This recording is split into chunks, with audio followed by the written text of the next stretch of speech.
Hello, Bears fans. This is William Daniels, and you are listening to I Am Just a Bears Fan podcast. I want to say thank you for joining me today. We have a good show. To be honest with you, I'm kind of ticked off at some of my fellow Bears fans and some of these mainstream commentators as it relates to Justin Fields.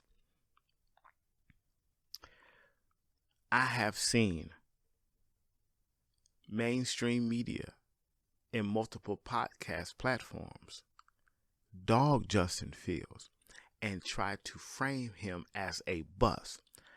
I seen clickbait trying to get Bears fans and viewers to watch, saying that Justin Fields is a bust. Justin Fields can't play. Justin Fields had a bad minicamp. I've seen a lot of content that's trying to put Justin Fields on blast.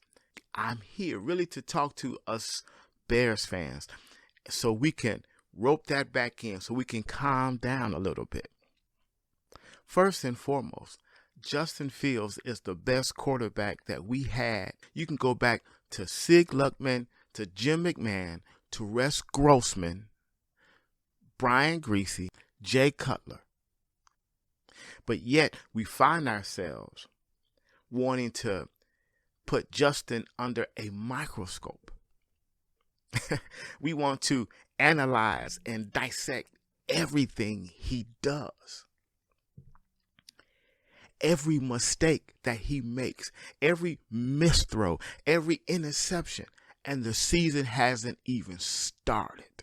Some of us are looking at from last year that he missed some throws or he missed some routes or he did some things that wasn't positive, and we are still holding that against him. Bears fans, can we just relax and chill?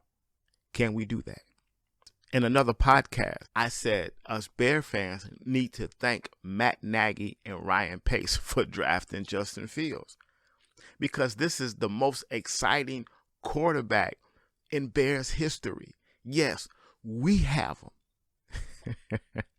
So we need to take a chill and enjoy the process of learning, growing, and maturing. And we have to get off Justin Fields. Let's give him a break. Well, why do you say that? Number one, Justin Fields, he came in as a rookie, as we all know. Then he was platooned as a starter. He didn't start the full season. He didn't have the full reps from the starting position. He came in as the backup. And then he only came in through small spurts. On top of that, he had to learn the system. Justin Fields had a bad offensive line.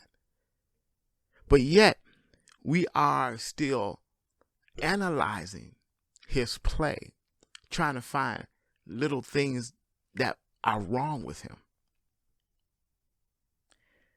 Although this is Justin's second year, he's in a new system. Let's start there.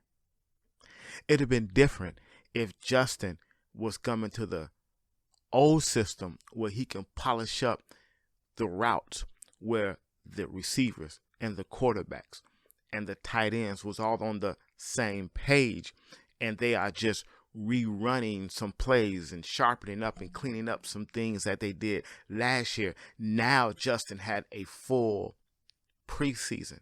A full mini camp, a full camp, a full preseason. Now he's ready for the starter because the unit had worked together. The unit became a more cohesive and concise unit.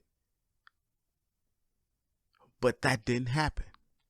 They have a new coach, a new GM, a new philosophy, new intent, new goals. They got rid of some other players. They brought in some new players.